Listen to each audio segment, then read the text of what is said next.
नमस्ते दोस्तों, family vlog channel में आज आपका फिर से स्वागत है। दोस्तों, पितृपक्ष शुरू हो गए हैं। 7 सितंबर से पितृपक्ष शुरू हो गए हैं और ये 21 सितंबर तक समाप्त होंगे। नमस्ते दोस्तों, आप सब कैसे हैं? आज मैं आपके लिए एकदम नई वीडियो लेके आई हूँ।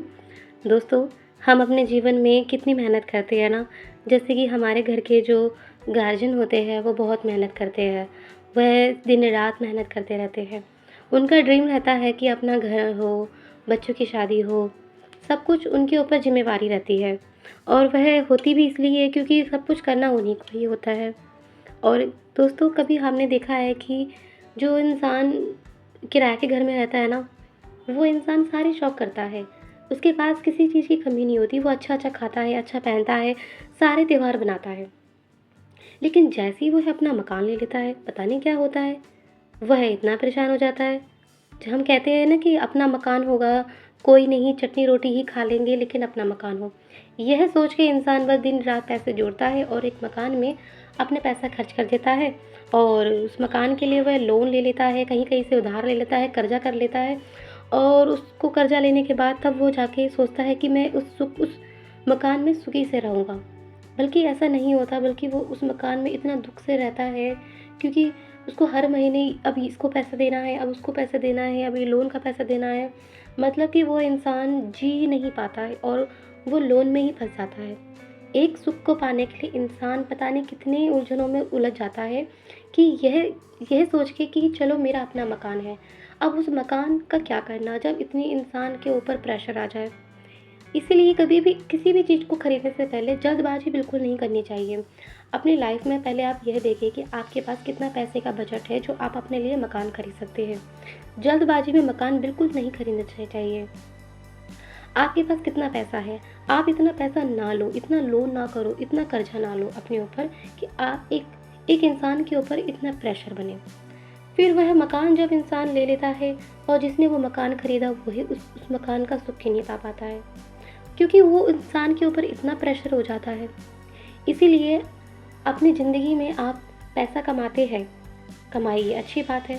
अपने फ्यूचर को आगे बढ़ाने के लिए ना किसी ऐसे ड्रीम का चुनाव करें जो आपकी लाइफ़ को बदले। ना ये ना हो कि आप उलझनों में उलझते जाएँ, आप एक फँसते जाएँ, हर चीज़ जाल में फँसते जाएँ।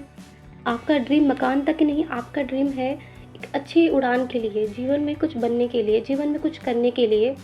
इंसान पैसे से पैसा बनाने के लिए ज़िंदगी में आता है।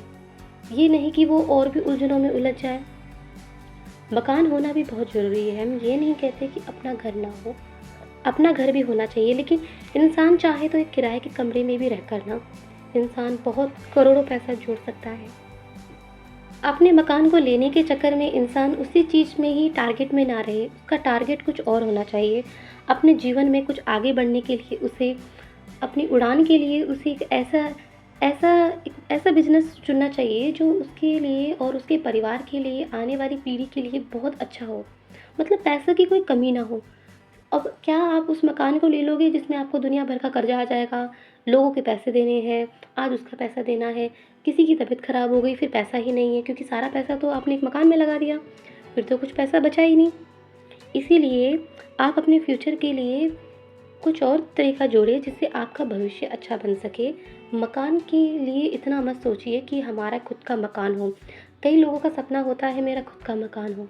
ठीक है, मकान होना भी चाहिए, लेकिन तब होना चाहिए लेकिन जब आपके पास इतना बैलेंस है, आपके पास इतना पैसा है कि आप मकान भी ले सकते हो, आपके पास इतना पैसा है कि आप कर्जा आपके ऊपर ना हो और कभी भी कोई प्रॉब्लम आए तो आपके पास इतना पैसा हो कि आप उस प्रॉब्लम से निकल सकें। इसीलिए आप मकान तभी लीजिए जब आपके पास पैसा हो। मेरा तो यही राय है और यही अनुभव है जो मैं आपसे शेयर कर रही हूँ। आपका इसमें क्या अनुभव है, क्या राय है, आप कमेंट में ज़रूर बताना। दोस्तों, ये थी मेरी राय जो मैंने आपको आपके साथ कही और पैसों की बचत के लिए मैं हमेशा आपको यही कहती हूँ कि आप अपने पैसों के लिए आरडी कराइए, अपने पैसों को बचत करिए, छोटे-छोटे जो पैसे होते हैं उनकी सेविंग ज़रूर करिए। महिलाएँ अपने लिए पैसा ज़रूर बचाइए। महिलाएँ क्या करती है कि कभी-कभार पैसा खर्च कर देती है, तो वह इन चीज़ों में पैसा ना खर्च करके अपने लिए पैसों की बचत करिए और छोटे-छोटे पैसे जोड़िए। छोटी-छोटी गोल्ड की चीज़ें ज़रूर बनाइए आज गोल्ड देखो 1 लाख रुपए पार जा चुका है, शायद गोल्ड की कीमत और बढ़ेगी, ये मुझे नहीं मालूम, लेकिन आप अपने फ्यूचर के लिए पैसा ज़रूर जोड़िए। तो ये थी वीडियो जो मैंने आपके साथ शेयर करी। अगर आपको ये जानकारी अच्छी लगी हो तो वीडियो को लाइक करें, चैनल को सब्सक्राइब करें। फैमिली ब्लॉग चैनल है मेरा। आज के लिए इतना ही। अगली वीडियो के साथ हम फिर मिलेंगे। नमस्ते।